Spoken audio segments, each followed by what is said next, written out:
So we find ourselves here tonight, guys, in Acts chapter 9, and we're going to be picking it up here from where we left off last time and looking to finish the chapter here in Acts chapter 9. And we've been seeing some great things happening here with the life of Saul getting saved. Pretty miraculous, pretty incredible, because here's this man who's been going with just this real anger and vengeance, this wrath, basically, against the church, right? Against Christians. He's just fed up with them, and he wants to kill them, imprison them. He wants to do whatever he can to stop this sect of people from continuing on and moving. And so he gets permission to go to Damascus now, and he wants to go there to basically just do away with the Christians that are meeting and assembling there. But on his way to Damascus, you know the story.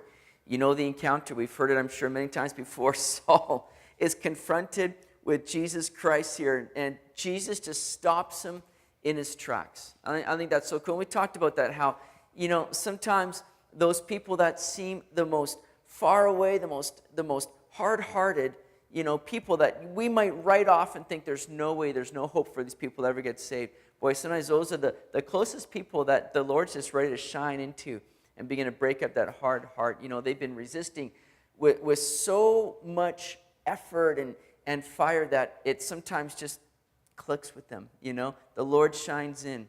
And so Saul is just saved miraculously, and he's led in now. I mean, it's amazing to see this picture of Saul going down that road to Damascus with just this, fire and this zeal just to do it with the Christians. And now he's being blinded, he's being led in by the hand, like a little child into Damascus. Not just such a neat picture, right? I mean, it's just so different than the way this guy had it in mind. It was going to go down, right?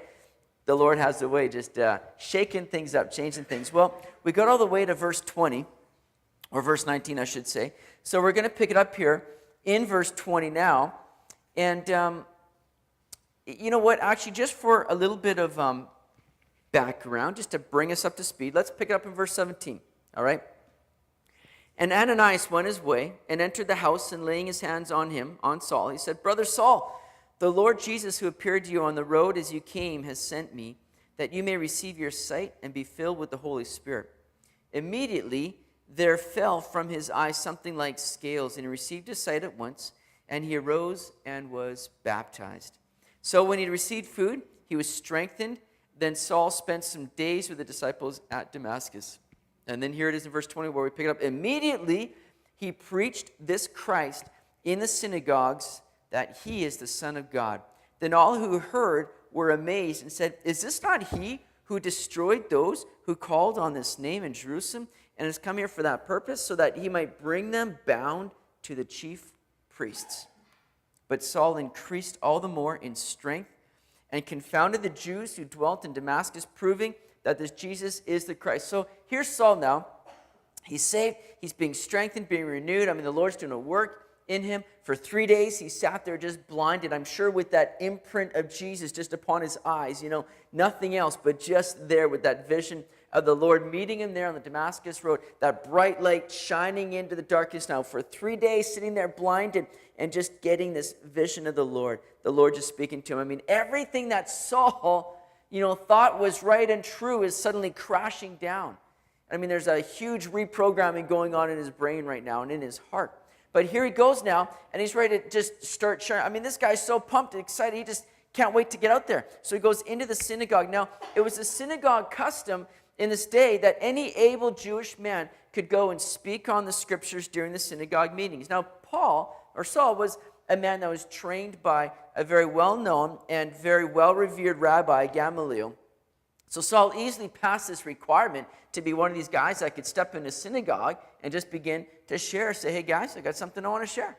So they're all like, "Oh, Saul, yeah, we know you, Rabbi Gamaliel, a student. Oh, yeah, man, go for it, Saul. All right, this is going to be great." They're sitting down. They're like, "Oh, man, I can't wait. Maybe he's going to talk about just his, beating up on the Christians, that sort of a thing. Man, it's going to be good." So now, and suddenly Saul starts to open up scriptures, and he starts to talk about Jesus Christ. And he starts to reveal just how Jesus is the one that the scriptures are all about. Is that awesome? I mean, these people sitting there thinking they're in for something good, all of a sudden they're like, jaws dropping open. They're like, What's going on here? Who is this guy? What is the deal here? And Saul just began to open up scriptures to them like never before. And he began to reveal to them, listen, it's all about Jesus, guys. Every page of the Bible, every scripture, it's all about Jesus. Now, the Jews had this rich, heritage of their faith, of their upbringing, of their relationship with God. They had a rich heritage, but it was lacking one thing. It's lacking Jesus, wasn't it? They were missing that very important part to the whole puzzle. It was all about Jesus.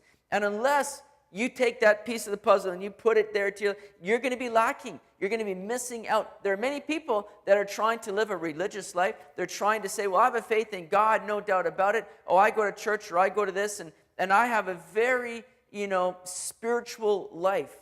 But let me say, if you're doing so without Jesus, you're going to be lacking. There's going to be something missing.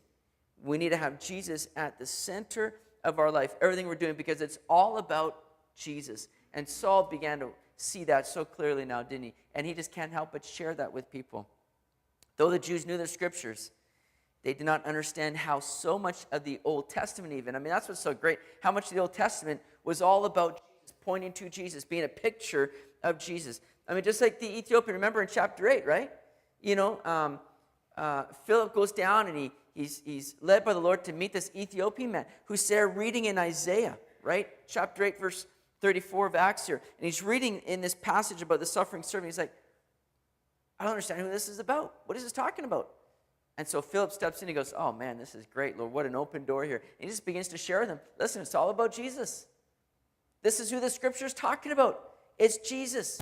So Paul no doubt went through these various messianic prophecies that were there in the Old Testament, sitting in the synagogue there, and he just began to show these very, faithful Jews being in the synagogue that, guys, it's all about Jesus. These scriptures are all pointing to Jesus. Jesus fulfilled all of these messianic prophecies so wonderfully, so beautifully. How do you not get it, right? It's all about Jesus. Jesus has fulfilled them. So Saul is there in the synagogue, and he just begins to preach Jesus to them, and wow, that would have been a shocker to these people, I'm sure, thinking that they were going to be getting something completely different. But notice there, it says that he increased in all the more in strength. I think that's so good, He's preaching Jesus, and he's increasing all the more in strength. I think that's so true that when we're witnessing about Christ, when we're making it all about Christ, when we're sharing Jesus, serving the Lord, listen, guys, we're going to be those that are going to be increasing in strength, I believe. Sometimes we think, man, I'm just so weak and tired, and I can't do it. But let me tell you, as you begin to just give yourself to the Lord, to the work of the Lord, to the ministry, to serving, to making him known, man, there's something strengthening about that. You're not going to decrease when you do that. You're going to be increasing. And Saul here is increasing all the more in strength as he's going out and fulfilling this new call in his life. And it wasn't just the message that amazed people. I think it was just a changed life that they're seeing in this man. The message is important, no doubt about it. But so too is people being able to witness a changed life. Notice their reaction there. Because they were all amazed, and they said in verse 21, is this not he who destroyed those who called on his name? Is this not he who destroyed all those? Because what they're doing, they're seeing a completely different man now. They're seeing a man that was once full of rage and hatred for the Christians, for anybody that connected themselves to Jesus. Now they're seeing a man full of love and grace who is himself connected to Jesus. Now they're going, what gives here? Isn't this the same guy? It doesn't match, it doesn't fit. But they're seeing a changed life. They're seeing a different guy here. A new person, and make no mistake about it, a changed life is going to be a very loud witness, guys. Right? Do you believe that? A changed life is going to be something that people cannot refute, they cannot argue with. They're going to see something different. And I pray that as we give ourselves to the Lord, that as we come into a greater walk and relationship with the Lord, that there's an ongoing change taking place in our life, that people are taking note of and saying, man, you're not the guy that you used to be. Man, you used to swear, you used to get angry, you used to do all these things. You're not the guy you used to be. What gives? What's going on? Is that a great open door to say, man, it's just Jesus that's done a work in my life. It's Jesus that's brought change. Man, that's not me. I couldn't stop those things if I tried, but Jesus has just come and done a wonderful work that I'm not the same guy. I'm no longer filled with anger and rage and impatience. Man, the Lord's just come and brought peace and joy in my life. It's so good. What a great trade-off that is.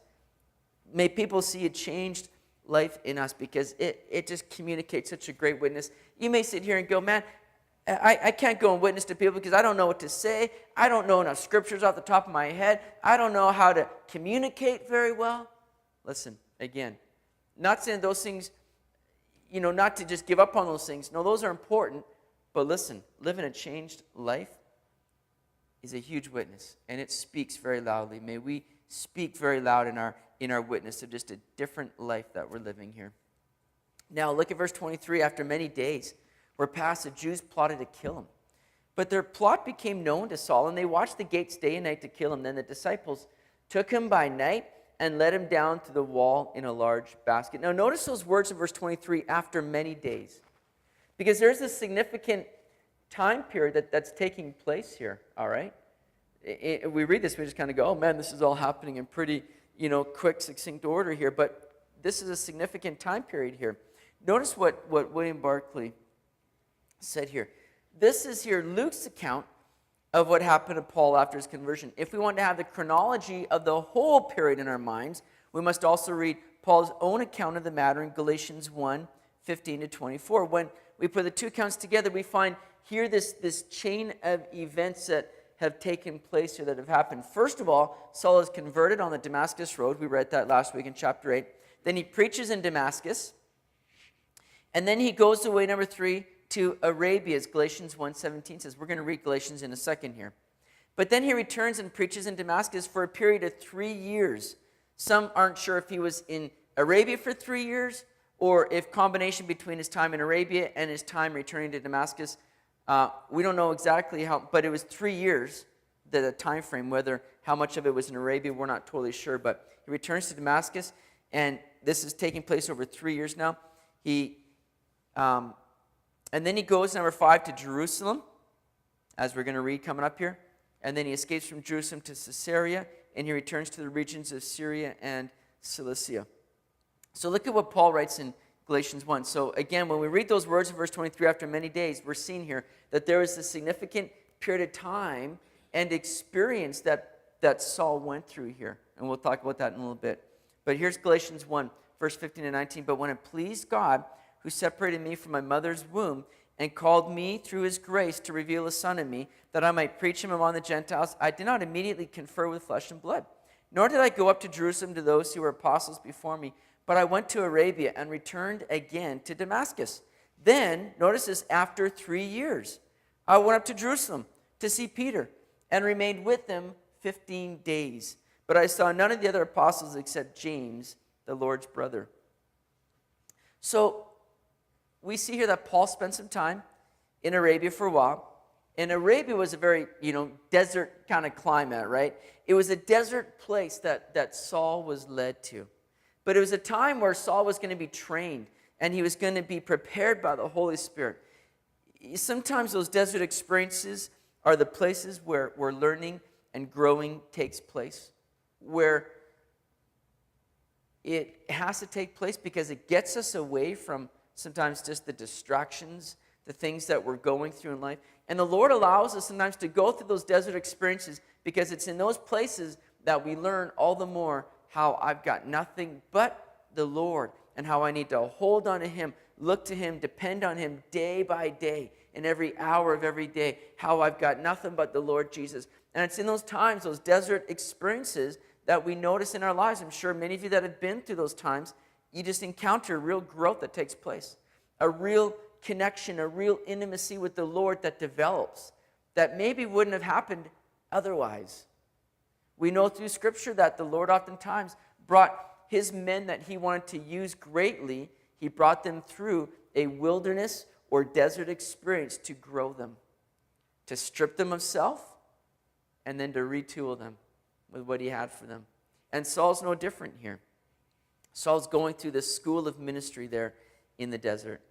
And so we understand that in those times that we encounter in life, when we're feeling like maybe we're going through a desert experience and we're wondering, Lord, what gives? What's going on? Why are you allowing this to happen to me? Don't be looking to just get out of it, but look to see what the Lord wants to teach you and develop in you through it. Because there's invaluable lessons that take place there in the desert that we don't receive otherwise. And so Saul's there in Arabia. He's being trained. He's being prepared by the Holy Spirit. Now, you can imagine what Saul must be feeling right about now. Because he comes to Damascus to take lives to begin with. Now he's just trying to keep his. We see that people are coming against him. He goes from the persecutor to the persecuted. It's an opportunity, though, to learn that humble walk of the follower of Christ. Because notice what we read there, that the Jews plotted to kill him there in verse 23. Plotted to kill him. I mean, he had to kind of be careful of his own life now. He was ready to go out and take lives. Now he's trying to protect his own, right? But again, here's an opportunity that Saul is learning to be dependent on the Lord. And learning that walk of humility. I mean, it doesn't get much more humble than what Saul's having to encounter right now. He's being lowered down a basket. Hey, Saul, hop in this basket here. Just crouch down, you know. Here he is just crouching down this little basket. He's being lowered down from the wall, you know, from an opening in the wall, being lowered down to safety. I mean, this isn't the stuff that Saul's had to encounter or experience before. Saul's the guy who's hopping on a horse, ready to take charge and go for it, you know. Now he's having to be at the mercy of other people, being lowered down in a basket, being lowered down. Guys, listen. Again, it's a process that we all need to come to, isn't it? Understanding that our lives are not our own. They're there for the Lord to use for his purposes. And when we begin to think too highly of ourselves, right? When we begin to think that we're all that I'm ready to go for it, the Lord has a way of just letting us down, bringing us down, right? Lowering us down. That's what's happening to Saul in a very real, physical way. He's being lowered down. And there's times in our lives where the Lord has to just lower us down. Much easier when we just walk that walk of humility, when we have that mind where we're not looking for our own selves, but we're looking to others first and foremost and to the Lord and say, my life is not my own, Lord. I'm laying my life down so that you don't have to, so that it's ready just to be used of you, Lord. But if we're walking around with a big head, with an attitude that, you know, we're just going to take things and just make things happen, and the Lord has a way of just lowering us, and he's doing that here with Saul. But it's a process that Saul is going to learn, that it's complete dependency upon him. So, we see that Saul was confronted, Saul was commissioned. Now we see here that Saul is challenged once more here. Look at verse 26. And when Saul had come to Jerusalem, he tried to join the disciples, but they were all afraid of him and did not believe that he was a disciple. Now, think this through here. Saul's been a believer for, at least 3 years, right? It's been 3 years of just preparation, training. Interesting that the disciples walked 3 years with Christ, 3 years of training and preparation. Well, here's Saul going through his own time. I wonder how often he just, heard from the Lord there in the desert or in Damascus, just meeting with the Lord, just being in fellowship with the Lord, just as the disciples were. But here's 3 years, yet still now, he's getting no breaks. I mean, perhaps he's thinking, man, I'm going to come to Jerusalem. The disciples, man, they're probably going to throw me a surprise party. They probably hear I'm coming. They got the balloons out. They got the streamers going. They're probably going to be hiding out, throwing me a big surprise party. Yeah, surprise, Saul. We're so excited you're one of us now. All right, yeah. He's probably thinking he's coming in to just a big fanfare awaiting him. I mean, wouldn't you think so? Wouldn't you think, man, this is great. This is good news. This is awesome. Saul, the chief persecutor of the church, is now part of the church. This is great, man. Exciting times. But no, the disciples are all freaked out. They're all afraid. Imagine that, the disciples, the very people that were the closest to Jesus, they're all afraid. They're all unsure. They're uncertain. They're lacking any kind of faith or trust. They didn't receive him or think him to be a true disciple. And at this point, you really couldn't blame Saul for just kind of thinking, man, this is too much. This is getting ridiculous, right? I mean, I'm being lowered down I'm being led in Damascus, first of all, blind. I'm being lowered down in a basket. I come to Jerusalem. Nobody believes my story. Forget this. This is ridiculous. I'm just going to pack it up. You really couldn't blame Saul for maybe feeling that way or wondering, like, Lord, this is just getting too much here. I'm just going to pack it in right here. But these things didn't bother Saul.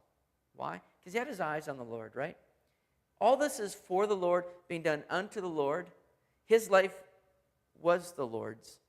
And he doesn't worry about who's coming against him, who's not believing his story.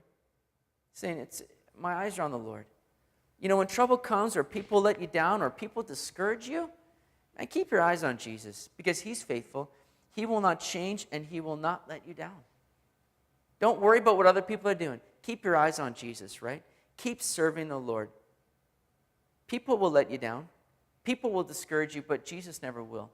That's why we got to remain focused on the Lord. But notice this here. The Lord has his people around. Look at verse 27. But Barnabas took him and brought him to the apostles, and he declared to them how he had seen the Lord on the road and that he had spoken to him, and how he had preached boldly at Damascus in the name of Jesus. So here comes good old Barnabas. The Lord has his men around just for those right situations, those right times. Barnabas, you remember, his name means son of consolation or son of encouragement. And here comes Barnabas doing just that now, right? Isn't that great? He just comes alongside to encourage Saul, right? Encouraging. What a great ministry that is. Yet, we would often look at something like this, you know, this ministry, this gift of Barnabas. We'd sometimes look at that and kind of think, that's not really a ministry. Certainly, I mean, ministry is when you have a lot of people listening to you or following you. Ministry is when you're doing mission work or something at that level. But this, encouragement, ministry, come on. Man, I want something bigger. I want something better. But let me just say, an encouraging word to somebody, lifting somebody up, is just so huge, so needed in the body today. Don't underestimate just the power of your words, just the gift that bringing encouragement to somebody can be, and how much that can just lift people up and just bless people more than you will ever know. Man, I think about times that people have just said something to me at just the right time, where maybe I've been feeling a little bit discouraged or bummed out, and somebody comes with an encouraging word, and they might just say it in passing, they think, nothing of it, and they go on, and they probably are thinking, Brent probably gets that all the time or something like that. Not the case, right? But they're probably thinking, you probably heard that before, whatever. It's not going to really mean much. Man, I'll tell you, how many of you have heard those encouraging words at just the right time that just, it's just like fresh wind just blowing in the sails and just like gets you going, like, man, I'm ready to just keep going now. I'm ready to get up tomorrow and just go for it because, wow, that really picked me up. Encouragement, right? How important, how needed that is in the body of Christ. Don't ever underestimate that. Man, I pray that we are being people that are coming alongside one another and just encouraging, just blessing, just lifting one another up. In fact, let's make that a challenge. Why don't we find somebody this week, all right? This week, before Sunday, that you come alongside and you just say something encouraging to. And you just bless somebody by just being an encouragement to them. Lift them up. You can come and practice on me afterwards if you want. That'll be fine, all right? I'll be here to help you out with that. But yeah, just say something. Just bless somebody. Be an encouragement to somebody. It's so huge, guys. And it's so important in the body of Christ, isn't it? Because, man, we go through this world and people get bumped and bruised and banged up. And, man, when we come together, it's a time where we can just be, refocused on the Lord and just fed and encouraged. But the Lord wants to use you to encourage one another as well. He's got guys like Barnabas here. He's come alongside Saul just to encourage him and just bring him now alongside and say, hey, Saul, man, I'm with you. I'm standing beside you. Let's go and talk to those disciples. I'll bring them up to you. I mean, just what a great guy this is here. So it says in verse 28 that he was with them at Jerusalem, coming in and going out, and he spoke boldly in the name of the Lord Jesus and disputed against the Hellenists, but they attempted to kill him. When the brethren found out, they brought him down to Caesarea and sent him out to Tarsus. So Paul was, it says this, was in Jerusalem, coming in and going out. We read in Galatians 1:18 that he saw Peter and that he remained with him for 15 days. So he has this time just hanging out, chilling with Peter for 15 days. Can you imagine what that time would have been like? Peter perhaps was taking Saul, all around Jerusalem, maybe all around the different spots, times that Peter gained just a real deep understanding of who Jesus was, or shared something that he taught. It would have been like his own personal pilgrim tour of the Holy Land here with Peter, right? Here's Saul just going around saying, Peter's going, maybe they went to the Garden of Gethsemane, right? Hey, Saul, man, this is where Jesus led us, and he took the three of us up, told us to, sit and pray and wait, and he went on in just anguish, began to pour out his heart, man. It's incredible. It's right here that he was just, weeping before the Father, just pouring out his heart. Man, it was powerful. From, Peter's saying from what he heard, because he was sleeping, of course. He probably didn't tell Saul that part, right? When I woke up, it sure looked incredible. That's maybe what he's saying, right? But here he's sharing all these encounters, I'm sure, with Saul, just revealing all the insight that he's received from Jesus, right? 15 days just hanging out together, sharing with one another. Would have been a rich time, no doubt. Again, where Saul himself was just growing in intimacy with the Lord and growing in fellowship with the brethren, how important that was. But again, Saul just couldn't catch a break here because his life is threatened again, we read. But to be fair, Jesus did show him, right, that he would suffer many things earlier in chapter 9. Jesus says, I'm going to show him that he's going to suffer many things.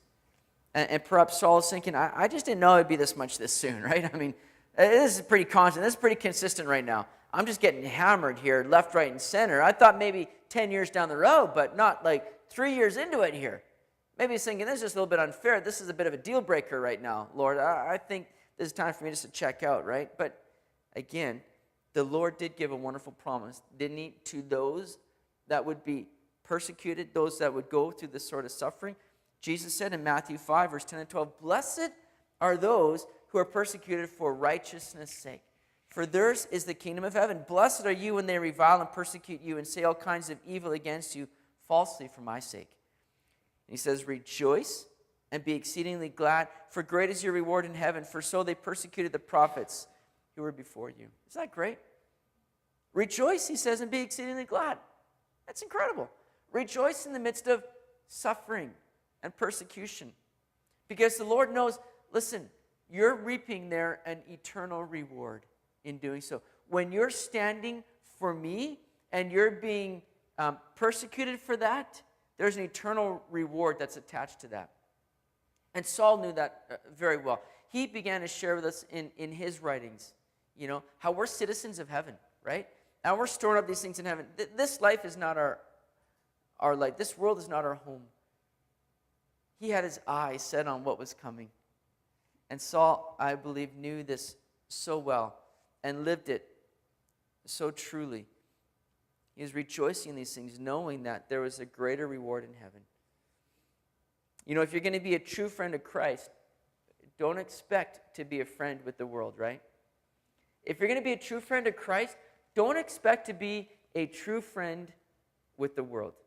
I'm not saying that you have to sit here and make yourself an enemy and you have to be obnoxious and rude and make it so that people are hating you. Oh, man, that's great. This week I had 7 people ring me out and swear at me. Oh, it's just a great week for the Lord. All right. I'm not saying do that sort of a thing. That's ridiculous. You see some Christians that just make it easy for the world to hate them. I'm not talking about that. I'm talking about when you are truly standing up for the truth and you're living for Christ, there's going to be people that don't want to see that, don't want to hear it. They don't want anything to do with you because they are so opposed to Christ. And understand, it's not you they're hating, it's Christ that they're hating. But they're going to take that out on you. But don't expect to just fit in with the world. Don't expect to be loved by the world if they want to do their thing. There's going to be an opposition there. We pray that we have relationships with people in the world so that we can lead them to Christ. And we pray that their heart will be open to receive that, no doubt. So Saul was sent to Tarsus now. And basically for his own safety. They the brethren found out, they brought him down to Caesarea in verse 30 and sent him out to Tarsus. Tarsus, of course, was his hometown, right? So it's like he's going back home. And it's important that we know, guys, that we're discerning to know when it's time to stand our ground and when it's time to move on, right? Sometimes we think, I'm not going to let these people get the better of me. I'm going to stand here and fight. I'm not going to bow out to this dispute here. I'm going to stand and fight. And if they want to kill me, then just so be it. We have to know when it's the right time to stand our ground, when it's time to move on. Oftentimes we see, even the Lord Jesus, there's times where he just continued on. His disciples had to know that there were times where they just had to keep moving on. We don't need to remain at a place of risk because we think, well, that's the Christian thing to do or the godly thing to do. I'm going to stand here and just risk my life because that's the right thing to do. And if the Lord's calling you to do that, then great, so be it. But there are times where the Lord would rather just have us move on and continue on his work in another place, another area. And so they're moving Saul on, and he's prepared to move on. Go to his hometown. And that would be quite an arrival from there, wouldn't it? I wonder how people responded now to seeing Saul 2.0. I mean, this is, again, a completely different man than the man they would have remembered, right? So he's going to arrive in Tarsus, and he's going to spend a great deal of time there as well. Many of the things that we read, in 2 Corinthians 11, where we read all about the different trials and persecutions and sufferings that Saul went through, we don't know when those happened because we don't read about all those things happening in his missionary journeys and in his writings. A lot of those things could have been happening right now. Maybe on his way to Tarsus in the boat. Maybe he was shipwrecked then.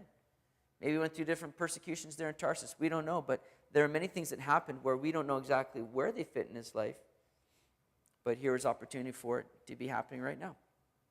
And then in verse 31, then the churches throughout all Judea, Galilee, and Samaria had peace and were edified. And walking in the fear of the Lord and in the comfort of the Holy Spirit, they were multiplied. Now, isn't this great? It says all the churches had peace. They didn't have it not too long ago because they were undergoing persecution, but the Lord was using that persecution, right, to move out his people. They were getting comfortable, staying where they were. The Lord allowed persecution to move them out. But now as the gospel begins to go out to Samaria and go out to various places, now peace comes in once again to the church. The Lord allows them to go through another season now of just calm, before the next storm is going to blow in. But notice it wasn't a peace just that they could, sit back and put their feet up, It wasn't just, oh man, things are great and comfortable right now. Once again, oh boy, that's good, all right. I'm just going to sit back with my lemonade and put my feet up and just rest for a little bit, This wasn't the purpose here because they were to continue moving on and serving the Lord. It was a peace to enable them to keep moving forward. Notice it says there that they're walking in the fear of the Lord. And that's always the progression of the Christian life, isn't it? That's what we see oftentimes described as this Christian life. It's this walk with the Lord, right? Because a Christian should not be, there's really two directions that you're going to go in, forward or backwards. I pray it's not the backward part, but it's moving forward. Really, just sitting still doing nothing is really not an option for the believer. We should be continually walking, moving forward in the things of the Lord. And here's this piece now where they're, again, just walking in the fear of the Lord and in the comfort of the Holy Spirit. And here's this church now just multiplying. I think that's so cool. It's a quick church growth lesson right here. There are conferences that go out about, grow your church, and here's the ways to do it. Here's 12 steps, to grow your church, and and they got all these systems in place and these ways to just really, make things grow. Man, but here's the early church, multiplying. How? Because they're walking in the fear of the Lord and in the comfort of the Holy Spirit. Now, very simple, isn't it?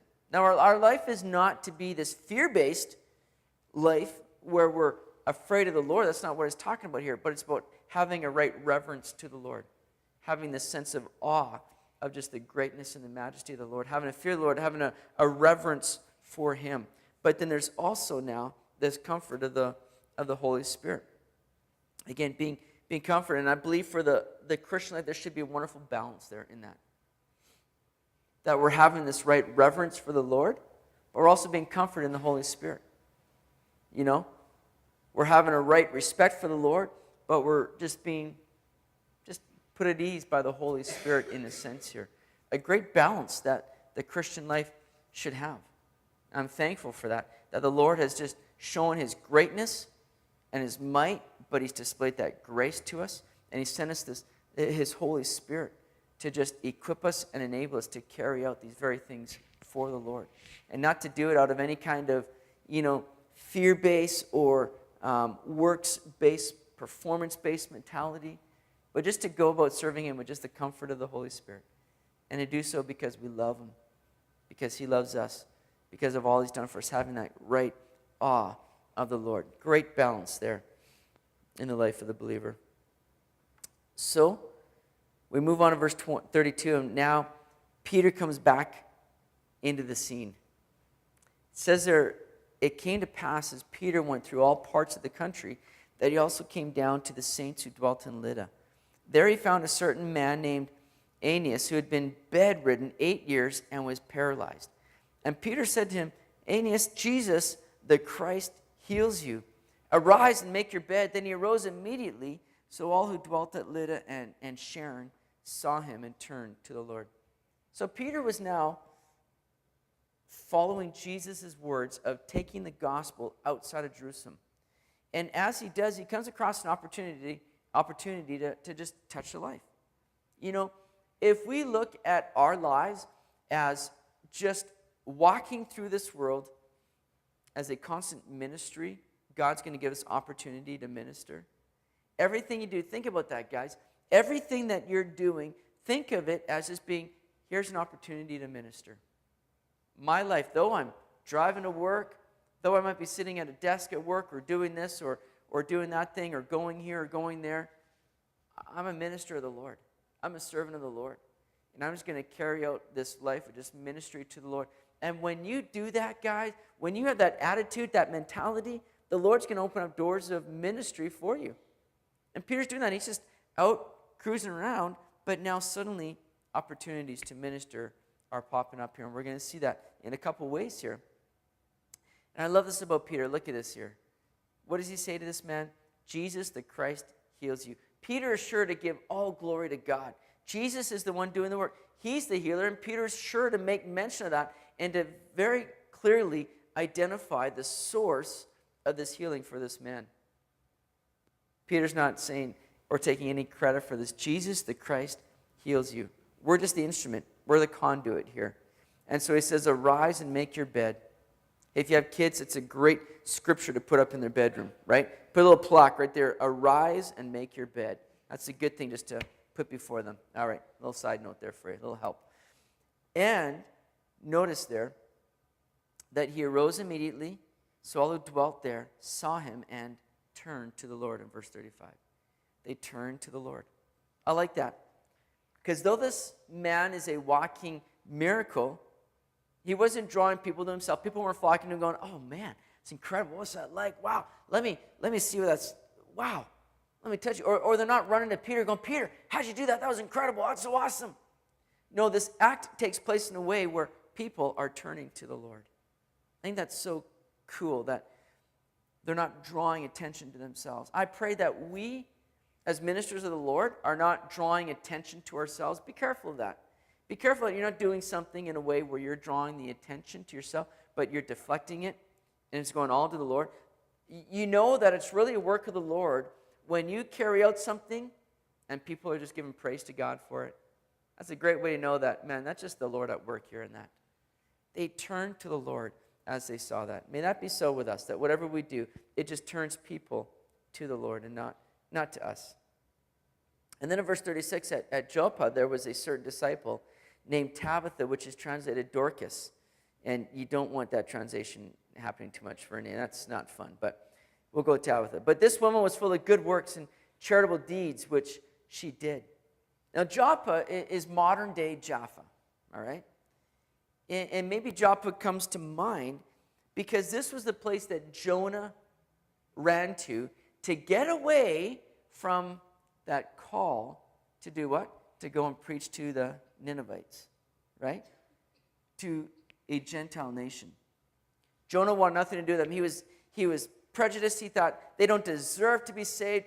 I'm going to head down to Joppa. The Lord's calling me, but I'm going to Joppa. I'm going to hop on a ship, and I'm going to get as far away from those people as possible.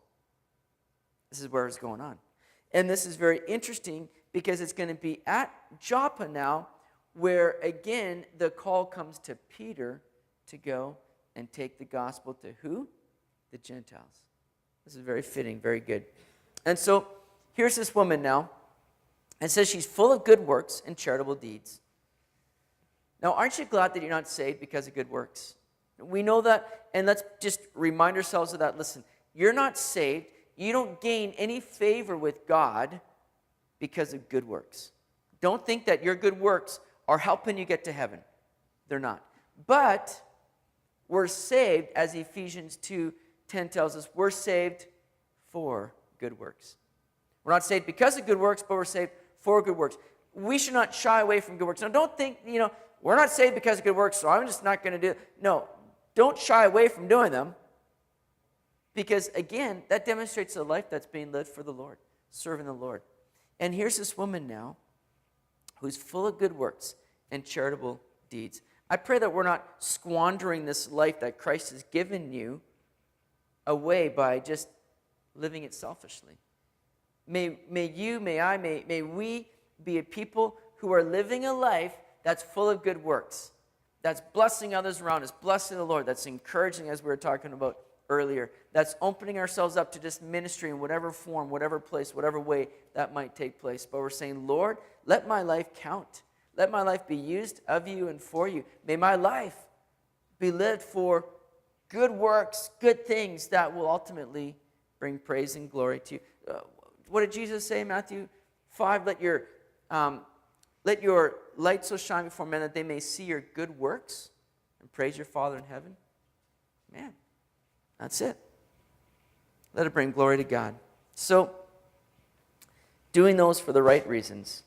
And again, not just thinking about it, not just saying, yeah, let's do that, but literally doing it because it makes a clarification there, right? This was a woman full of good works and charitable deeds, which she did, right? She's not full of the idea of it, not full of just, the thought, oh, I'm a good person, but no, I'm carrying this out. She did it. May we be those that live that out. Now, we see something happen here that flies in the face of many people today that hold to this teaching, this idea, this false doctrine about the Christian always should be living a life of health and wealth. It's a prosperity gospel. It's this health and wealth doctrine that today, I'm surprised that this still gains speed today, that this still takes place in Christian circles today. And this is a woman here that just contradicts this very teaching that people give, that if you are truly living for the Lord and you're a person full of faith, that you never have to deal with being sick or poor. Because if you're full of faith, then you're just going to speak those things in existence. You're going to have faith to say, I'm never going to be sick. I'm never going to be poor. But here's this woman now. By all accounts, it seems that she's a very godly woman, right? She's full of good works and charitable deeds to the point where she's being praised in the Word of God, in a sense, for this. By all appearance, she's a very godly woman, but what happens next? Look at this here. But it happened in those days, in verse 37, that she became sick and died. Where's the health and wealth gospel there? What's going on? What's happening here? People can make up a lot of neat-sounding doctrines, but guys, if it's out of line with the Word of God, then stay away from it. Don't begin to think, well, there might be just some new truth there. I know that's what they're saying isn't really mentioned in the Word of God, but it really sounds interesting. It kind of appeals to me because who wouldn't want to be rich? Maybe I'll give this a try. Listen, guys, if it's not in line with the Word of God, stay away from it. There are so many people today that are just making stuff up, that are twisting scriptures around, and it's false, it's unbiblical, it's not of the Lord. And if it's not of the Lord, then I don't want anything to do with it. And be careful, stand your ground against those things. And so this woman here, godly woman, even though with a name like Dorcas, she was a godly woman, and she got sick and died. And notice here, when they had washed her, they laid her in an upper room. And since Lydda was near Joppa and the disciples had heard that Peter was there, they sent 2 men to him, imploring him not to delay in coming to them. Then Peter arose and went with them. When he had come, they brought him to the upper room. And all the widows stood by him weeping, showing the tunics and garments which Dorcas had made while she was with them. But Peter put them all out and knelt down and prayed and turned to the body. He said, "Tabitha, arise." And she opened her eyes, and when she saw Peter, she sat up. Then he gave her his hand and lifted her up, and when he had called the saints and widows, he presented her alive. Now it's interesting because in these 2 accounts of healing here, between this Aeneas man and this woman now, Peter is modeling what he saw Jesus himself do. Right? Because he says to Aeneas, arise and make your bed, right? Remember when Jesus met the man at the pools of Bethesda? He says, rise and take up your mat, basically. He commanded this man, rise, take up your bed and walk.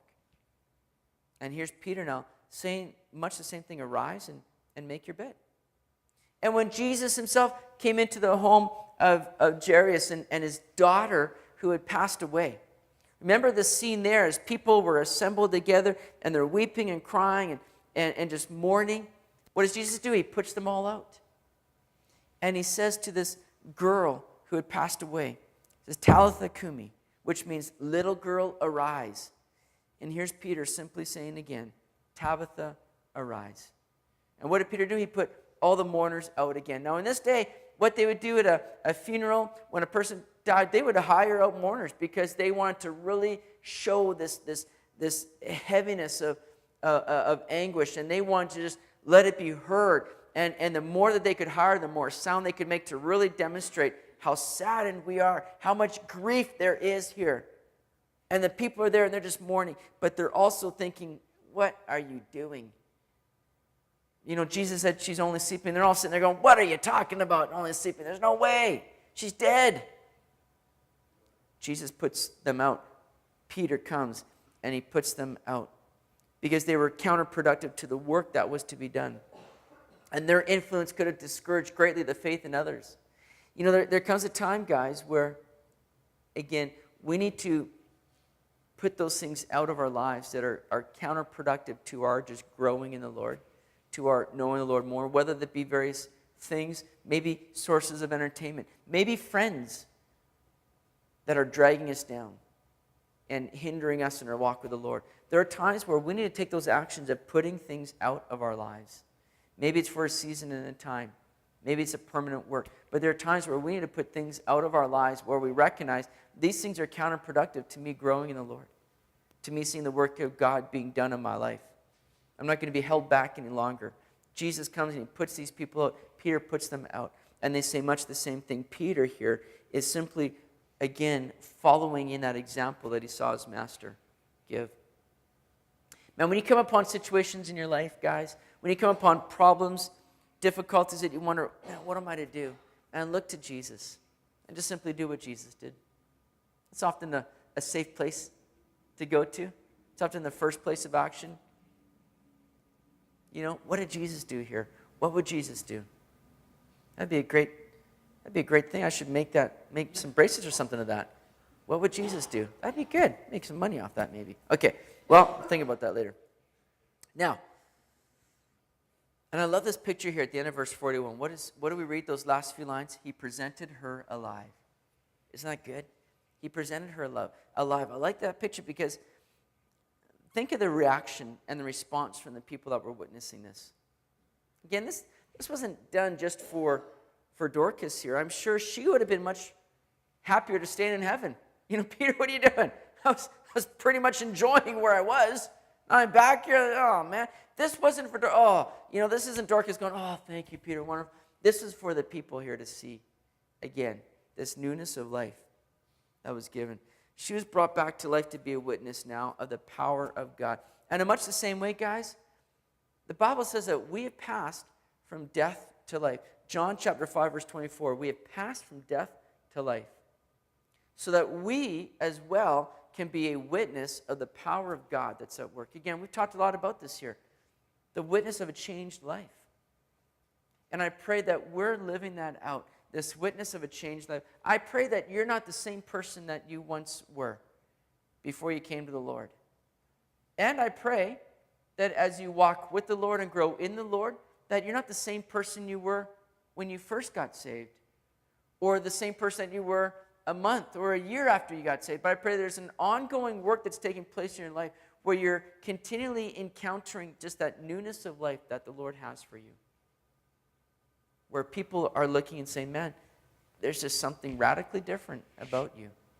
It's an opportunity to be a demonstration of the power of God, and that was the case with this woman here. She would have much rather to stay where she was. This life now, again, this was just a resuscitation of life. This is her coming back to her body where she's going to have to once again experience pain, sickness, and death. But it's an opportunity to be a witness now of this power of God at work. And it's interesting because God chose to raise some from the dead, but not others. Now, I mean, think about that. Why wouldn't he raise a guy like Stephen, right? Stephen in chapter 7 gets taken out, right? Stoned, killed. I mean, this was a faithful man. This was a guy that could have done great things, right? For the church, he would have been used greatly. God, why didn't you bring him back from the dead? This woman, Dorcas, I mean, was she going to have as much of a powerful ministry as Stephen? Well, very possibly she's going to now after this encounter. But the bottom line is that God is sovereign and does what is right, even when it doesn't make sense to us. We can look at these two things and go, why, Lord, would you raise some people and not others?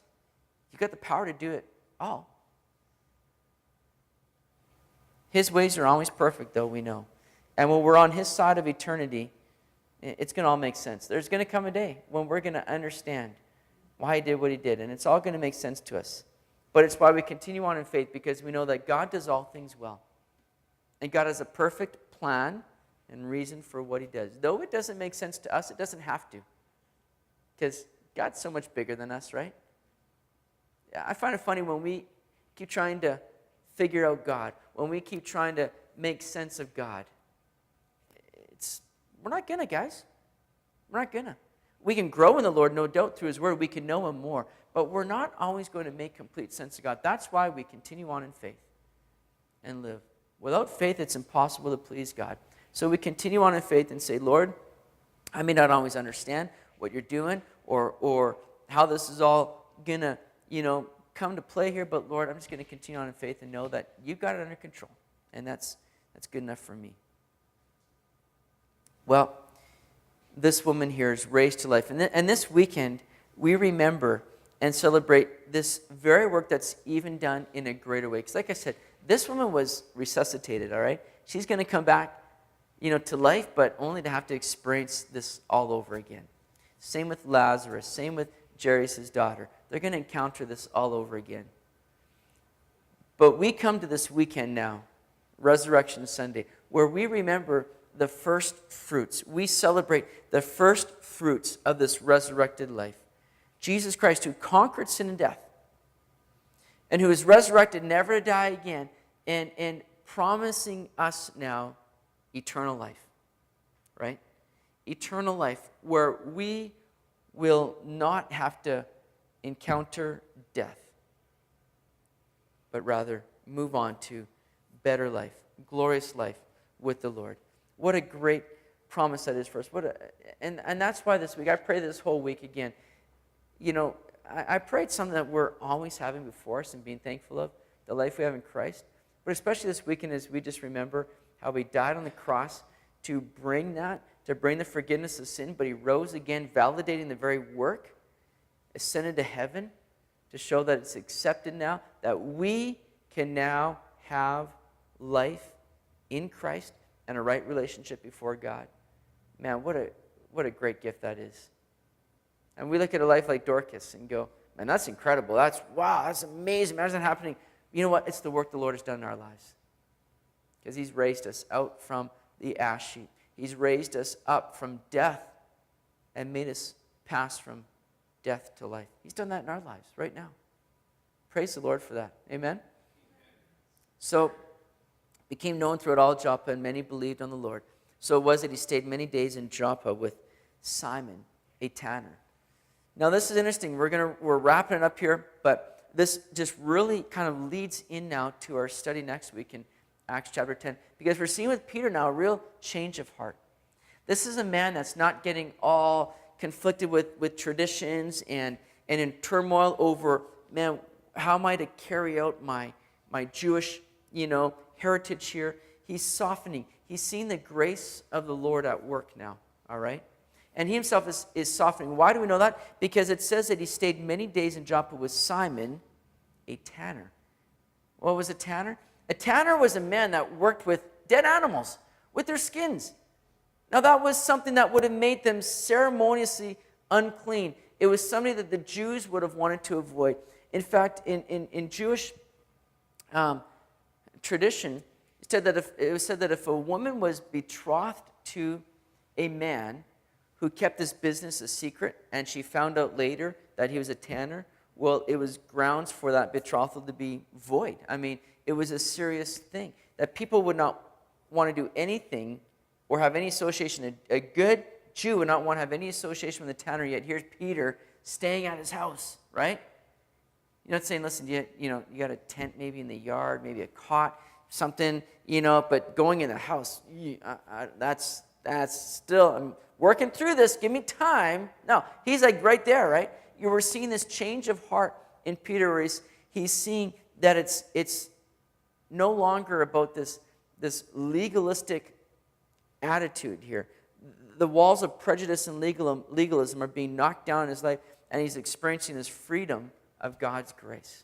What a blessing that is. And it's a real key, because in chapter 10 we're going to see now the gospel that's going to be expanding and extending to the Gentiles in a very broad way, where we're going to see the inclusion now of Gentiles within the church. And Peter is the man for this job here. So we're going to see that next week in chapter 10. But it's important that we look at our lives, right? And we begin to ask those questions like, have we built up in our lives any prejudices or any blocks that cause us to think that God cannot work that way? Oh, God can't do that. No way. That just goes against what I think, or what I've held as my view of what Christianity looks like. Have we put up any kind of blocks or prejudices that limit the Lord and the way that he wants to work today? Because Peter's learning the importance of letting some of those things go and allowing God to be God and do a fresh work. And I pray that we're ready to see the Lord work in ways that we may not have even comprehended or seen. Well, we're going to pray, and let's take some time here tonight just to pray for this weekend.